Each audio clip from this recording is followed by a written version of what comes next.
Hey everyone, Ms. Hood here with your second example of how to solve for a solution to a system of equations. So we graph our two equations and we find the coordinate pair where these two lines meet. We state that this coordinate pair is the solution to our system of equations.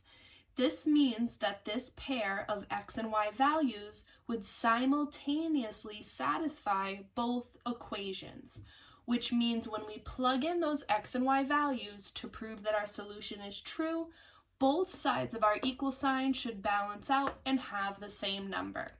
So as we said in our previous video, when we're graphing, we start at our value b. B is our y-intercept, so we will start at -2, and I'll put my first point at -2. Now, we spoke about this in class before we began our distance learning, but anytime we have a whole number, we can still do rise over run to get our second point and do slope. Since any number over 1 equals itself, we can place both of these values over 1 so that we can complete our rise over run for our slope. Since I start at -2, I will go down 1 and to the right 1. So I will make that move, down 1 and right 1, down 1 to the right 1.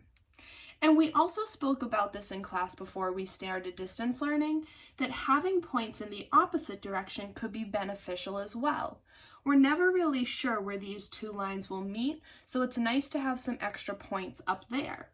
Since our slope is -1 over 1, making the complete opposite move would give us the same answer. Since the opposite of -1 is +1, and the opposite of +1 is -1, I will now go up and back to the left.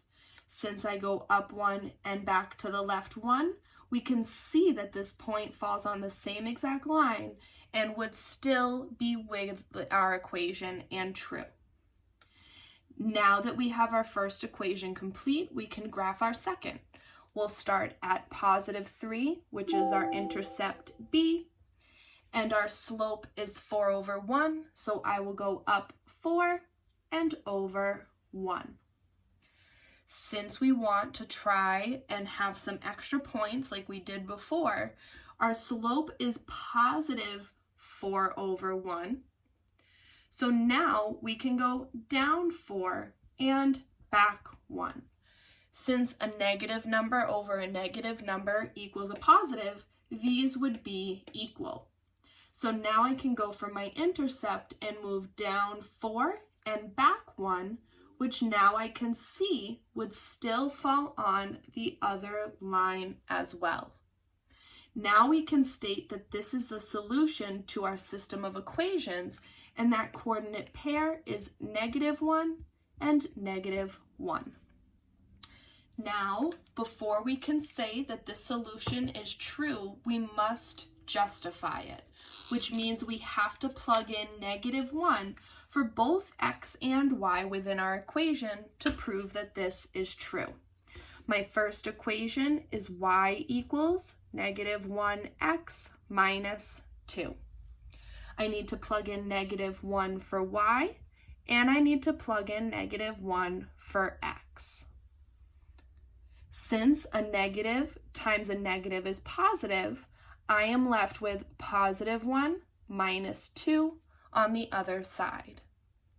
If I have $1 but spend 2, I am in debt $1, and we can state that both sides of this equation balance out, and the solution is at least true for our first equation. Now, our second equation was y equals 4x plus 3. We'll plug in -1 for both variables again, and hopefully both sides of this equation balance out as well. 4 times -1 is -4, and we still have to add 3 to that value. Now that I have -1 on one side, we can state that -4 plus 3 is also -1, so both sides of this equation are true and our solution is proven. So I would like you guys to take a look at these videos and jot down any questions that you may have.